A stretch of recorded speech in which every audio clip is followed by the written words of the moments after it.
Majelis Buana Raksajaya ngahartian pajajaran teh dua. Hiji tina kalimat pajun atau pajan atau pajin. Nah di mana cenah eta teh? Lamun geus wawuh kana sajatina Siliwangi mah bakal kebuka pajajaran teh tina pajun, hiji pajun, kedua jarun. Pajun kita merek pajan, merek pajin.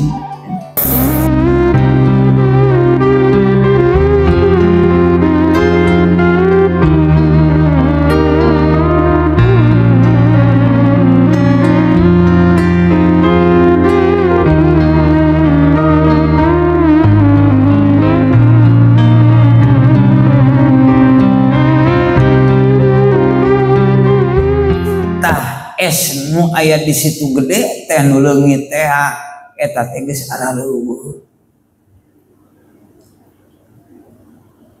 Naon ciri di situ gede eta Selang Kuning, Siliwangi, Semar. Ceuk kolot baheula ceuk Pungkuru di situ gede teh aya 3 pulo.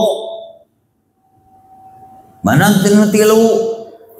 Hiji Pulau Ading, ieu teh cicingnya ieu teh mau opieun we da. Ari Mustami mah da bisa ngopi, ari urang mah mau bisa ngopi. Nya can ngopi teh. Hiji Pulau Ading. Nah, kade ieu nu ngaran Ading ieu kudu jadi hiji prinsip. Kedua Pulau Eyong, katilu Pulau Majeti. Nah cenah di situ gede teh ungkok aya 3 tapi nu katingalinangan hiji nu gede nu aya teh eta disebut Pulau Majeti. Nu 2 kamari Kakeruk beku waktu di jeroan. Nu eueuh teh Ading jeung Eyong. Naon atuh cenah prinsip eta nu 3 tina Pulau Ading, Eyong jeung Majeti? Eta teh aya hartina eta teh. Kolot baheula mah meuni api komo dina ngangaranan budak. Harti tina situ nu gede nu aya 3 teh hirup kudu boga panghalang, kudu boga filter tina datangna rupa-rupa gangguan anu ngajadikeun ieu hate teu euwah gingsir, teu gedag kaanginan salilana pancek dina hiji kayakinan. Jelas syariatna, jelas hakikatna, jelas torekatna. Ngan hakikat beunangna ku ilmu tauhid, syariat beunangna ku ilmu fikih, torekat beunangna ku ilmu tasawuf. Mun hayang meunang mutiara hakikat kudu tumpak kana kapal syariat, tuluy teuleum di lautan torekat. Eta teh prinsip nu aya di situ gede. Moal nerangkeun dina kitab Hikam, moal nerangkeun dina kitab karang ulama. Situ gede we kurang maca alam. Yuk. Atuh di mana urang geus bisa alam kakarak, bakal kaharti oh kunaon atuh ieu alam teh bangke ruksa sebab ieuna teu dibaca.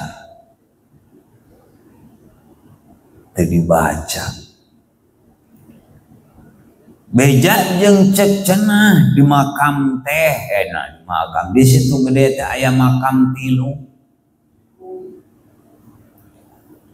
Saha atuh nu 3? pek eta mah mun geus kapanggih tuluikeun mun can kapanggih nu katelam akan Prabu Adilaya ngan rek nanya kuring Prabu naon Adi naon Laya naon eta we da sapamanggih Majelis Tawasul Buana Raksajaya pandina sejarah mah di Sumedang di Sumedang ngaran hiji karajaan nu dirajaan ku Prabu Adilaya cenah geus kapanggih ku kuring mah encan yap ka dieu kuring rek ngaji deui ngan nu panggih ku kuring mah Prabu teh hiji kalimat atawa hiji ngaran keur pikeun hiji manusia anu titelna raja. Kedua, kalimat adi nyaeta sahanapeun lanceuk. Moal aya adi lamun lanceuk. Atuh adi di dieu pasti nu bejakeunana teh kalanceukna. Kadua laya, katilu laya. Laya teh tina perlaya. Kalimat perlaya dina bahasa Sunda sok disebut maut. Ajal tumekaning perlaya. Adi laya. Atuh Prabu Adilaya teh saha? Mun geus kapanggih syukur, mun can kapanggih tah. Tangtuna obenan ieu ngeunaan kana bahasa sajatina nalika mun geus kapanggih nu sajatina Prabu Adilaya, yuk urang babarengan jeung Majelis Tawasul Buana Raksajaya nawasulan teh ulah Prabu Adilaya tapi ngaran manusia nu sajatina da pasti cenah aya 3 pek kuring muarek ngabahas dina makam-makam antil eta nganu jelas nalika hiji permasalahan modelkeun situ gede prinsip Majelis Tawasul Buana Raksajaya tina ngaran diguarna bakal kapanggih gaogenan ngan mun geus kapanggih nah mun hoyong jelasna moal diulingakeun dina ayeuna sok we ka admin lah ka admin atawa ka naon ieu teh ka asalam ka CP asalam ka RPA asalam ya sok we.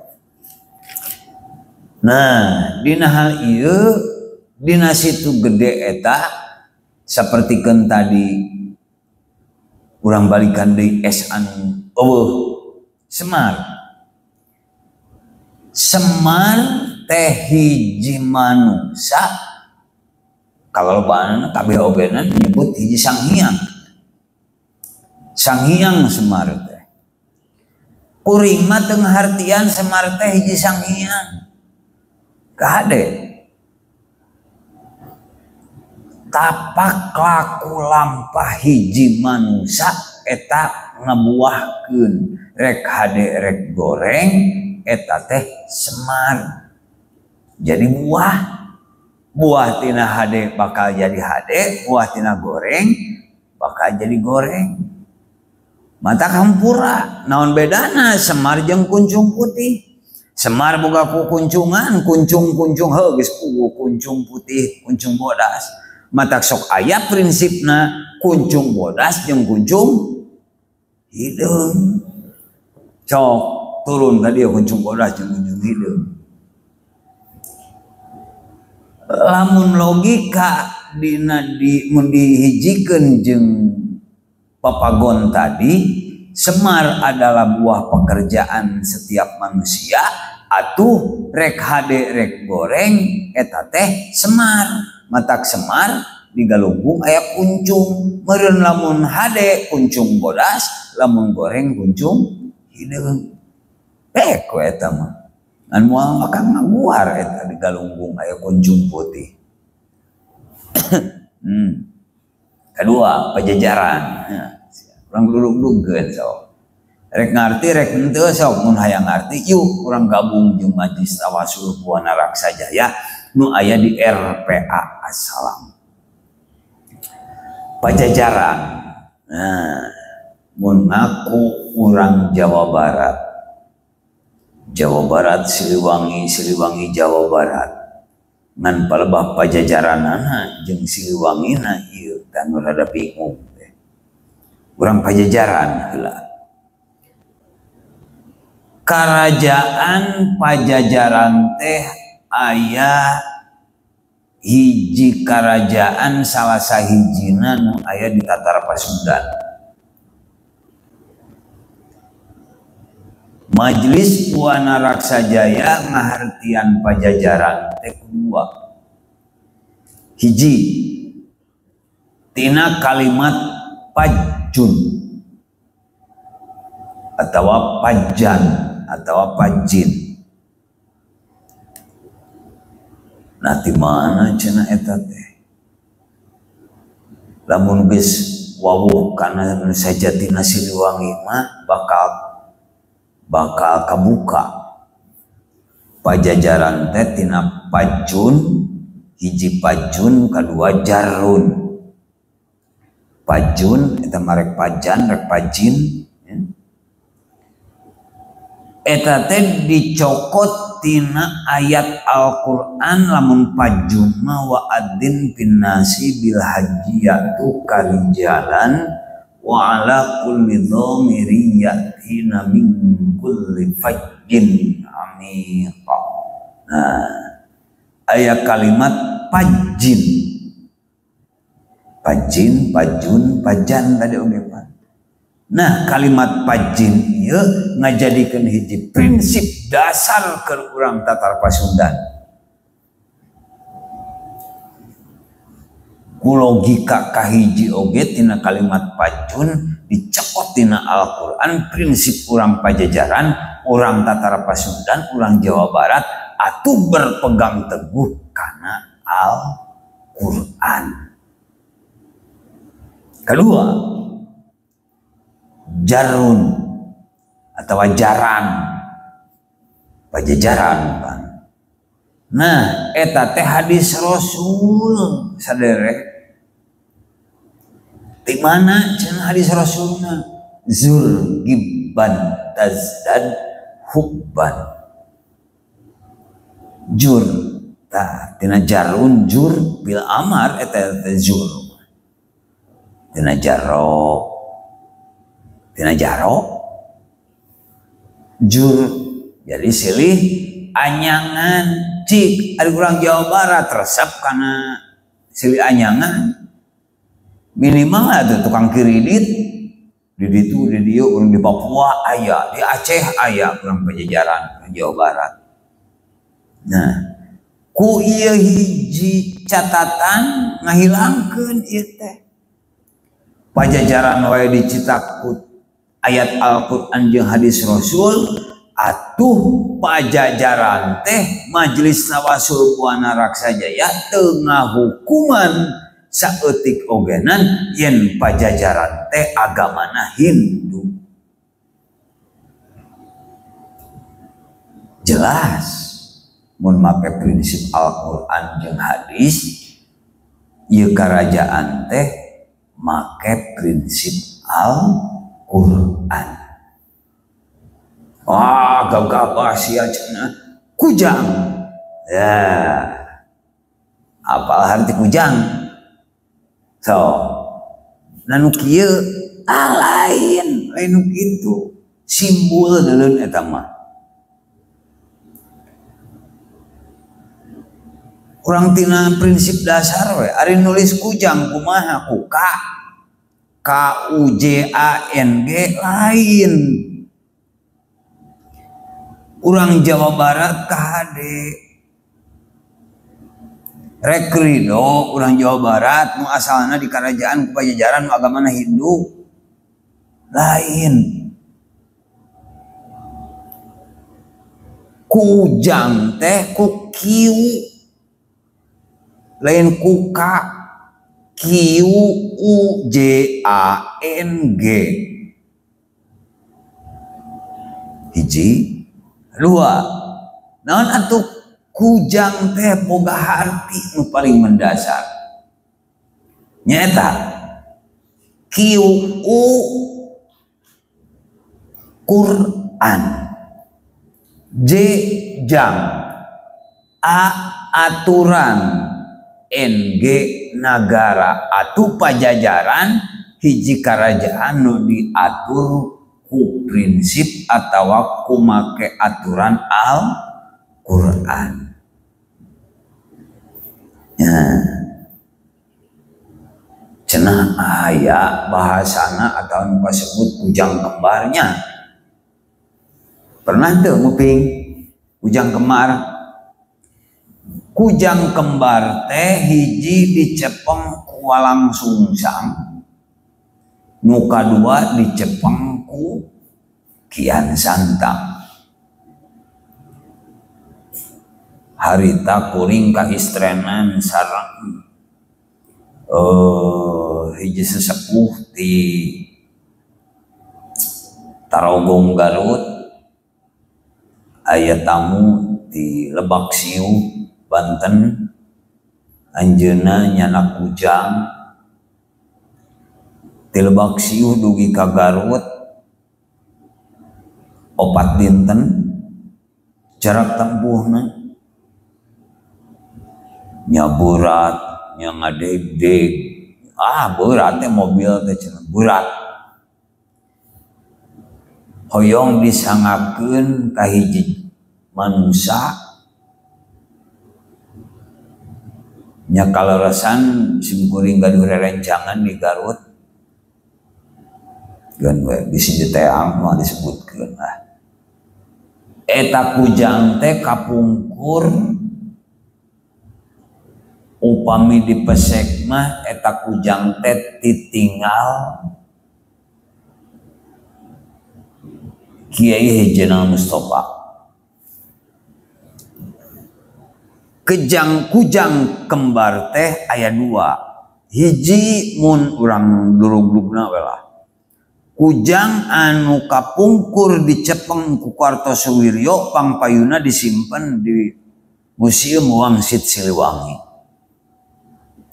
Nu kadua kujang anu dicepeng ku Kiai Hejena Mustafa terasna aya di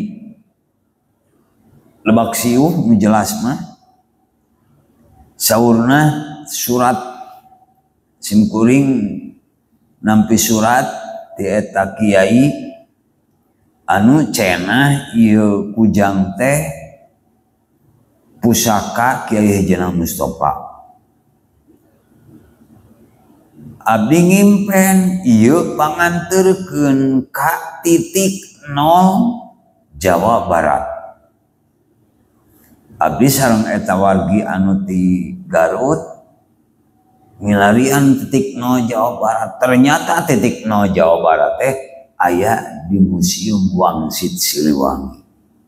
Yang dijajabkeun ka ditu. Jadi kujang kembar teh dicepeng ku palaputrana Prabu Siliwangi Walang Sungsang sareng Kian Santang. Pertanyaanna ari nu dicepeng ku Prabu Siliwangi naon? Meureun kujang anu dicepeng ku Prabu Siliwangi nyaeta kujang Pancawarna. Eta kujang Pancawarna nu dicepeng ku Prabu Siliwangi. Ngan dina leresan ieu keun lah masalah kujang eta. Anu jelas Siliwangi prinsip tina nagara aturanana make kujang ilmu na make sancang.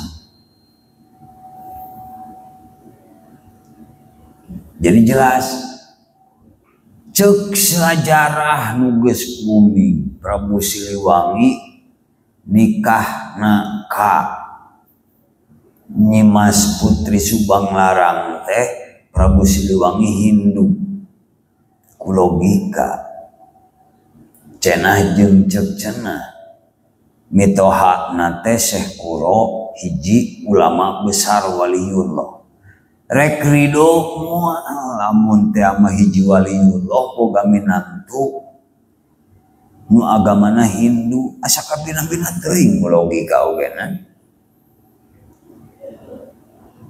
santas kabuka ternyata Prabu Siliwangi make aturanana hiji karajaan make aturan pujang kakara kridoeun cenah di budak-budak bukian santang ka sancang Masya Allah ari sancang teh naon nah hiji tempat anu kumaha urang terangkeun ayeuna kade ulah salah paham keun cek itu kieu cek ieu kieu sing ngajadikeun hiji ilmu we lamun prinsip tina sholahun wa iyun mun prinsip saling menjaga kedaulatan manusia jeung silih jaga eta prinsip teh kabeh oge dasarna mah ku hate Prabu Siliwangi lumpat ka sancang nu leuweung beledegan ci lamun hate urang rek ngelakukeun bebeneran tina sholahun wa iyun terus ayeuna datang ka hiji tempat anu eta tempat teh wah loba bancang pakeuhna karakterna kieu kahayangna kieu adatna kieu dan ibarat Prabu Siliwangi datang ka sancang kaleuweung geledegan dikudag ku budakna ngarah asup Islam lain kadinya lompat nah ulah kadinya hate anu bersih sok loba dog-dog pangrewongna laku lampah anu bersih pasti loba tantanganna da asup ka hiji tempat teh yang hareupan leuweung geledegan dan ibarat gitu mata prinsipna buka Siliwangi teh hiji sifat lain jelema nepi ka bulut-buluan oge moal kapanggih atuh ngaran Siliwangi urang ngahadirkeun Prabu Siliwangi nu datang ngagerem emang prinsipnya gitu lamun ngudag Siliwangi dina kaumuman urang Jawa Barat khususna lamun hayang ngahadirkeun Prabu Siliwangi teh pasti nu mimiti datang teh ngagerem mau bari jeung cacakarnya nya tapi lamun ngahadirkeun mun teh mah tukang hadiran nya mun geus kabuka mah saha nu aslina Siliwangi teh nu wani sok mun hayang apal yuk sumping ka RPA Asalam tukang mencitan hayang di dieu teh cenah di mana makamna atuh sumping ka Asalam aya kuncena di dieu Asalam tah eta prinsipna urang Jawa Barat ulah leupas tina Siliwangi ngaku Siliwangi Jawa Barat Siliwangi tapi mana bukti sholahun wa'iyun itulah orang Jawa Barat kudu saling memberikan hiji kamaslahatan kerepikeun hirup manusia papadana jeung kadua wa'iyun kudu saling bisa ngajaga papadana, rek ngajaga kehormatan, rek ngajaga segala rupa we kadaulatan hirup, lamun ngaku urang hirup jeung papada manusia kene. Intina nah ieu timbul wangsit Siliwangi anjajaring karaton Punten Alayana Sri Bima Mandura Suradipati. Rek di mana-mana wae ogenan yuk urang hirup babarengan asalkeun ulah rek merangan Islam jeung kafir oke, yuk kita hidup sama-sama. Tapi lamun ngajakan perang ulah samatkan iaya sia nonyok ku aing diladena. Ditampanan panonyok sia ngan sia lamun balik ku aing rek dibahanan. Tara miheulaan ti heula. Naon jadi prinsip 7 kahirupan nu kudu ditempuh ku urang Jawa Barat. Hiji, kudu saperti walungan, apa walungan? Wahangan tuh. Dina mere maweh jeung tulung tinulung, urang teh kudu saperti walungan. Nah, kudu saperti walungan. Di mana caina ngalir mere mangpaat teh eureun-eureun. Tanpa eta cai nu geus init kahilir tara hayangeun balik deui ka girang. Da itu prinsip orang Sunda. Tanamkeun ka hiji. Ulah rek nyisi kudi cekolot mah. Nu geus mah geus we. Wah, mun teu ku aing mah tah keur urang Sunda. Katilu, kadua. Di mana anjeunna nemkeun kanyaah jeung kabarokahan teh ngarep-ngarep kabarokahan kudu saperti panon poe mata poe. Sok tingali panon poe. Di mana panon poe caang pasti kabeh oge kacaangan. Rek nu maksiat, rek anu nyeun kamaslahatan kabeh ge kacaangan ku panon poe. Nah eta panon poe menta naon menta puluh tarapan kan kieu ogenan dilayanan itulah prinsip urang Sunda kudu. Katilu, di mana lamun nutupan kawiwirang urang Sunda kudu sapertikeun peuting. Sok peuting. Nu tadina asalna caraang ti beurang ayeuna poek mongkreng buta rajin cek paribasana. Tah kana kagorengan batur kudu bisa kawas peuting. Wiwirang batur teh tutupan ulah ieu mau kitu-kitu panggih jeung sejen teh. Wah, lain prinsip atuh urang Sunda gitu. Tapi sok diajar. Kaopat dina kaayaan diri keur ngamek, lamun urang keur ngamek komo amek nyedak tanaga mindak. Urang teh kudu sapertikeun jelema paeh. Kumaha? Bingung, Pak. Nah, nalika urang keur ngamek cicing. Cicing. Jadi jelema cicing teh lain goreng teh alus teh. Cicing ulah ngalakukeun naon-naon supaya teu nimbulkeun kasalahan. Di mana lamun urang saeutik we usik terkadang naonin aya di babad bakat ku ngamak-ngamakna komo bari jeung nyarita tepal gum sagala batur gogog disebutkeun cicing mata cek Rasul geuningan mun anjeun keur ngamek gawat wudu paeh ta pareum seuneu teh Ya, guys lah itu bagian keajengan kalau itu.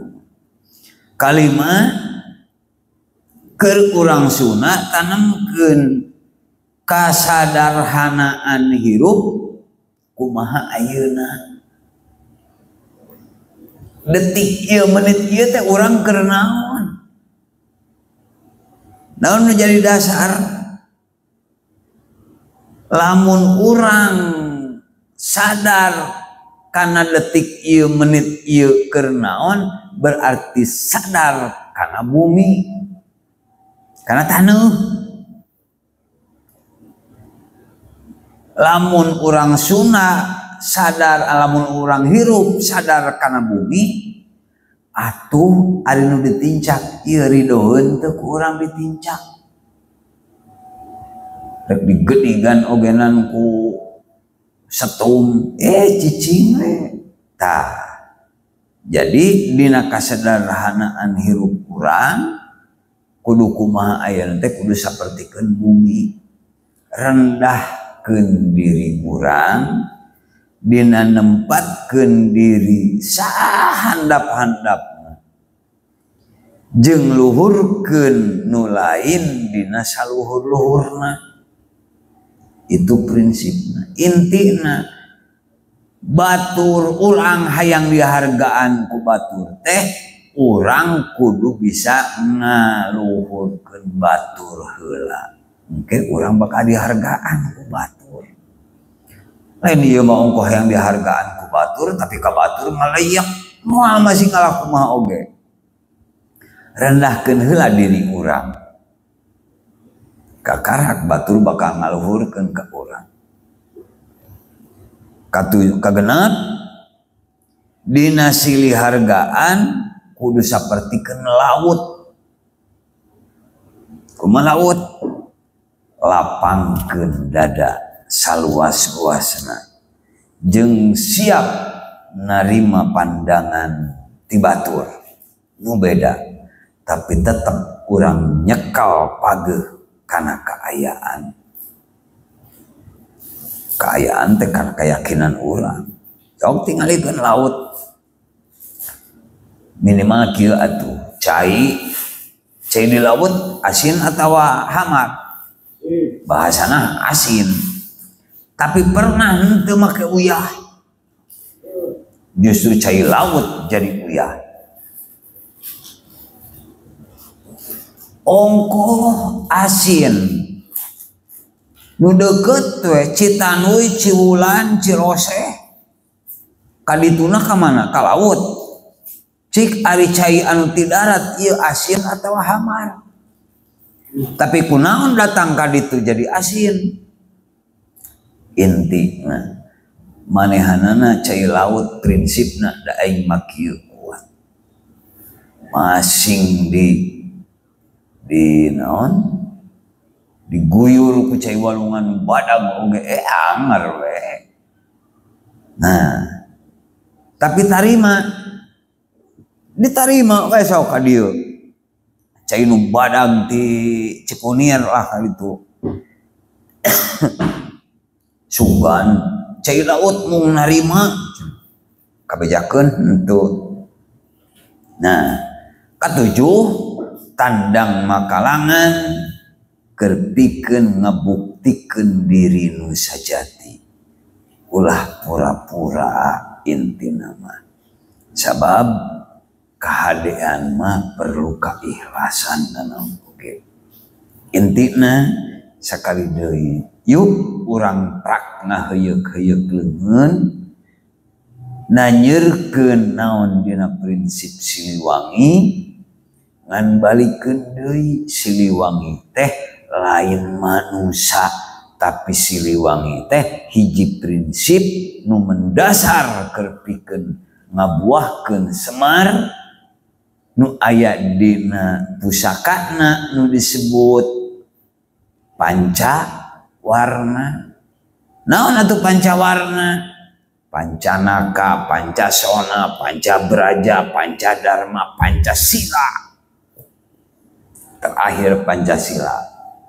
Pancanaka 5 kuku aya di Pajajaran. Pancasona 5 sumsum, Pancaberaja, beraja kekuatan aya 5 deui. Digalunggung eta mah kekuatanana. Pancadharma di kabeh eta mah. Kabeh ogenan kerajaan nu mana Pancadharma aya. Nu terakhir dibawa ditibakeun tina panca nu kakarak parat. Pancana teh 4, terakhir ku Pakarno Pancasila. Jadi prinsip kerpikeun sakumna urang Indonesia. Ngan kahade urang Sunda teu ieu adigung ku hulu, teu ieu adigung ku yah kidul. Indonesia sajatina asal tina indung sia eta nu sajatina aya di Pulau Majeti. Jadi Indonesia teh indung sia inget kana jati diri. Pakarno teh salah. Jas merah kudu inget kana sejarah. Sejarah diri teh ayana diri teh ti saha? Iwa teh ti indung bapa. Lain ti indung bapa. Da kaluar kuring mah da angertina rahim nu jadi ibu. Matak ieu nagara tara disebutkeun bapa Pertiwi tapi ibu Pertiwi. Ngan moal cukup ibu unggul pasti aya bapa. Aya weh bapa nu bapa mah nu ngayuga nu mere waruga anu ngenaugna indung mah nu nyileung-leung. Ta eta. Jadi Indonesia teh indung sia asalna. Sok pesek la uqsimu bihadzal balad wa anta hillum bihadzal balad. Tutung grampung tuntas pangandika dina kesempatan ieu prinsip urang Sunda ngajadikeun paling dasar engke saha atuh selang kuning. Wassalamualaikum warahmatullahi wabarakatuh.